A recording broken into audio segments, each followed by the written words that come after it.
लीनेंस्टा पावन ने कावेरी को एक श्रीमद् भगवद गीता देकर बोला कि एक इनसाइड अपर वर्थ से उसको यह मिला था। कावेरी ने गीता को अपने पास रख लिया। वो एक बहुत ही साधारण सा गीता था, इंग्लिश में लिखी हुई, लंबाई में करीब 5 इंच होगा, ज्यादा पेज भी नहीं था, बाइंडिंग बहुत ही मामूली सा है। कावेरी ने एक एक पेज पलटते हुए सोच रही थी, इसमें ऐसा क्या है या क्या हो सकता है कि अर्णब ने इतना सावधानी से छुपा के रखा था। तब गोपाल ने बोला, चलो, सीता की बहन गीता तो मिल गई।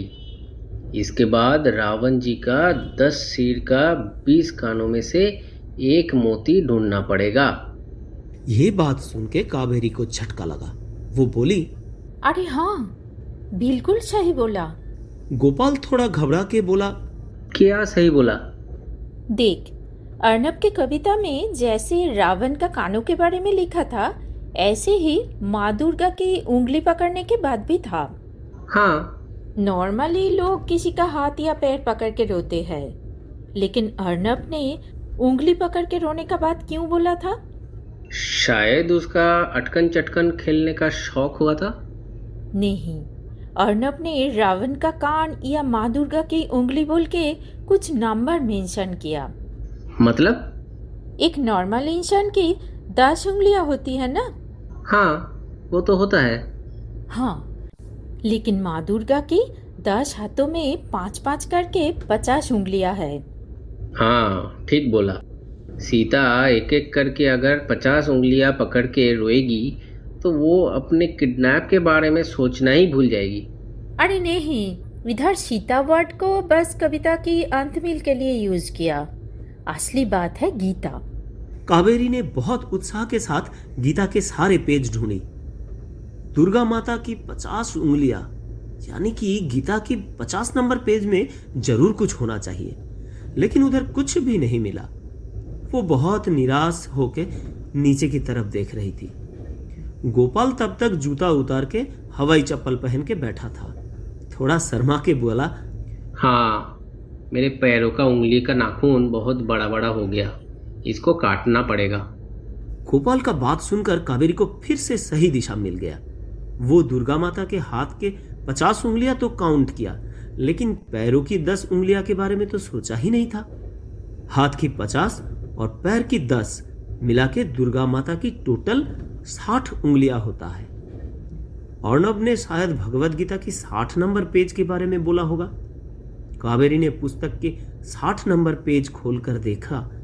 उसमें उन लोगों का अटैकिंग स्ट्रेटेजी पूरा डिटेल में लिखा है। तभी इवनिंग स्नैक्स आ गया था। गोपाल बहुत खुश होके खाना खाने लग गया। फिर बोला, जल्द ही और एक बार निवारण चाचा के साथ राजधानी सफर करना पड़ेगा। हाँ, अभी गर्मी बहुत है। थोड़ा बारिश होने का बाद हम लोग दिल्ली आगरा का एक प्रोग्राम बनाएंगे। असली ट्रेन में हिलते दुलते खाने का मजा ही कुछ अलग है। हाँ, वो तो है ही। तो निवारण चाचा को बहुत मिस कर रहा है ना? उनकी हम दोनों छोड़कर कोई नहीं है ना। एक भतीजा है, वो भी चाचा को हमारे घर छोड़ने के बाद एक बार भी नहीं आया। अरे इतना भी मत सोच। निवारण चाचा हमारे साथ बहुत खुश ही रहते हैं। हाँ, वो तो रहते हैं। कावेरी ने दोपहर में ज्यादा ही खा लिया था, इसलिए वो कुछ स्नैक्स नहीं खाया। गोपाल ने पूछा, लंच में क्या खाया? कावेरी उसको अर्णब की मम्मी के बारे में सब कुछ बताया। सब सुन के वो भी थोड़ा दुखी हो गया। नाश्ता करने के बाद वो दोनों फिर से कविता को लेकर सोचना शुरू कर दिया। कावेरी बोली, मेरे लग रहा है कि दुर्गा माता वाला पहले का आंसर अगर नंबर में मिला, मतलब बाकी पहले का आंसर भी उसी तरीका से ही सोचना पड़ेगा। हाँ, हो सकता है। पहला वाला लाइन क्या था?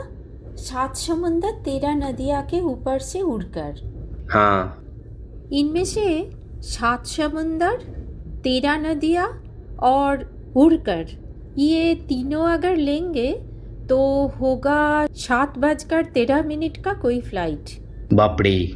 नेक्स्ट लाइन था, लंकेश्वर चला कान्हों में एक मोती लेकर। रावण का कान मतलब 20 और एक मोती मतलब 1।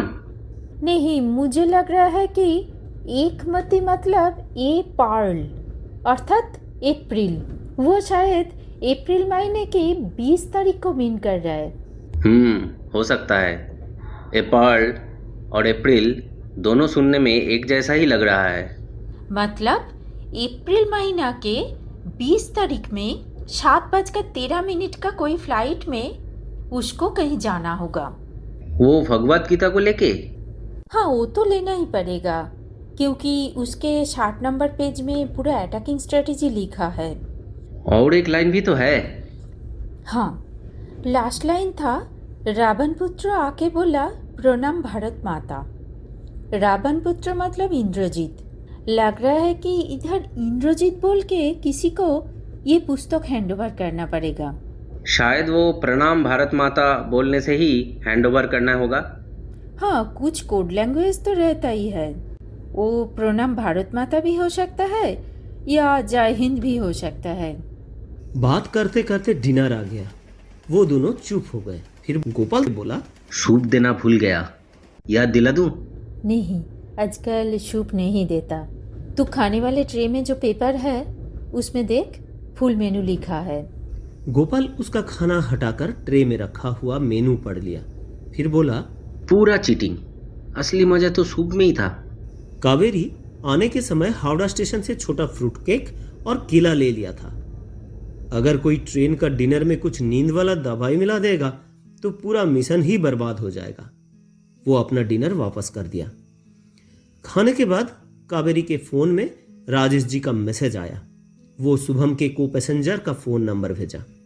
लड़की का नाम है अलीशा चौधरी। साथ में B2 कोच में 62 और 72 नंबर बर्थ का फोन नंबर भी दिया। उन दोनों का नाम है दीप्ति शर्मा और संतोष यादव। गोपाल तब तक पूरा खाना खत्म कर लिया था। आचार का पैकेट भी पूरा खाली कर दिया। अभी वो आइसक्रीम खाते खाते बोला, अभी क्या करोगी? ये सब नंबर में फोन लगाओगी? हाँ, फोन तो करना ही पड़ेगा, लेकिन किसी को सुनाई नहीं देना चाहिए। अरे कोई हमारे बातें नहीं सुन रहा है, तू बेफिक्र बात कर ले। कावेरी एक बार चारों तरफ नजर घुमाई। सामने वाला लोअर बर्थ में एक आदमी डिनर कर रहा है और अपर बर्थ में एक लड़का कानों में ईयरफोन लगा के मोबाइल में कुछ देख रहा है। साइड बर्थ में एक कपल पर्दा लगाकर खाना खा रहा है। अपेरेंटली सब कुछ तो ठीक ठाक ही लग रहा है। वो आलिशा चौधरी को अब फोन लगाया।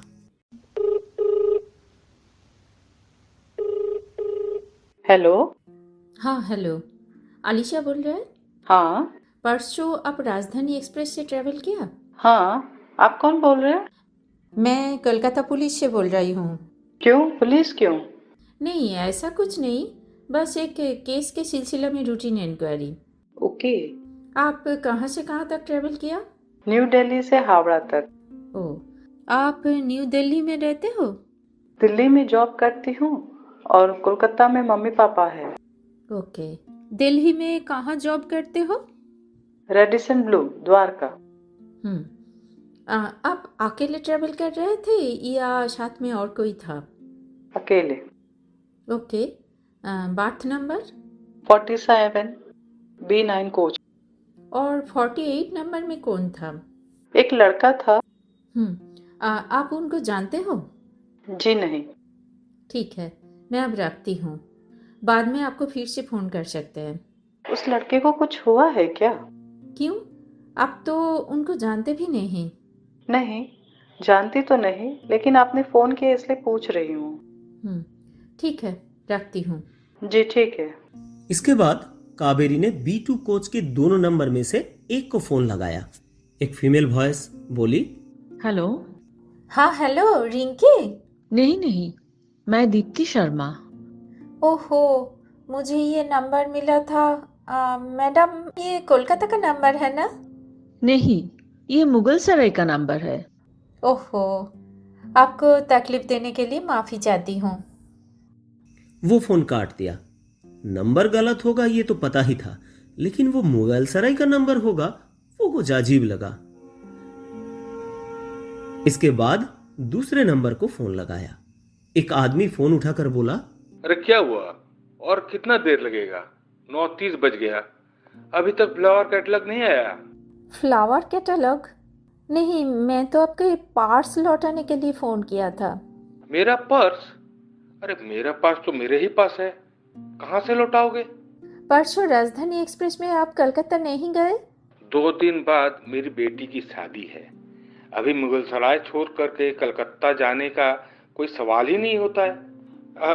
फिर भी अगर आप कोई ज़्यादा पैसे वाला पर्स मुझे गिफ्ट करना चाहें तो आके दे दीजिए, मैं अपना पता आपको दे देता हूँ। शायद मुझसे कुछ गलती हुआ, फिर भी आपका एड्रेस अगर मिल जाए तो अच्छा ही लगेगा। वो अपना एड्रेस दे दिया। फोन कटने के बाद कावेरी ने सोचा, ये दोनों नंबर ही मुगलसराय का कैसे हो सकता है।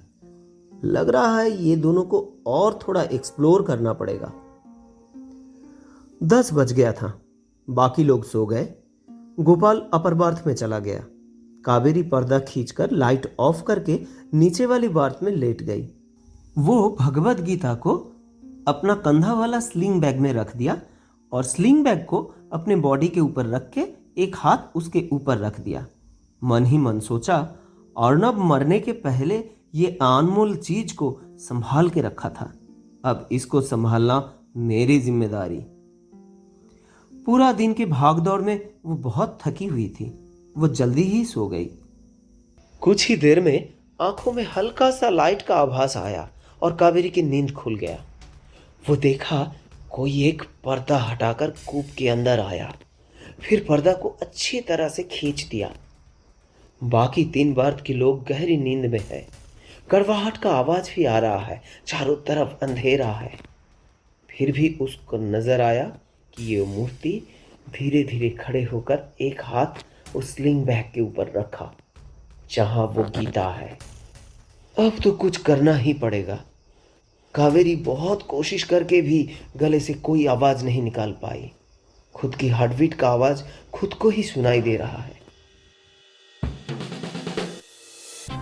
अर्नब हत्या रहस्य की 7वीं कड़ी यही समाप्त होती है। इस कड़ी की मुख्य भूमिका में रहे अलीशा, तृष्णा निकोसे, दीप्ति, पियाली चक्रवर्ती, संतोष यादव, संदीप गोस्वामी। गोपाल की भूमिका में रहे सुदीप्त मुखर्जी, कावेरी सोमा चट्टोपाध्याय। सूत्रधार रहे हिरण्मय मिश्रा। सहयोगिता रही नीतू मिश्रा की और घोषिका मैं प्रियंका सरकार। कहानी परिचालना और उपस्थापना में रही सोमा चट्टोपाध्याय। ये कहानी आपको जरूर पसंद आई होगी, तो प्लीज हमारे चैनल को सब्सक्राइब करना नहीं भूलिएगा। धन्यवाद।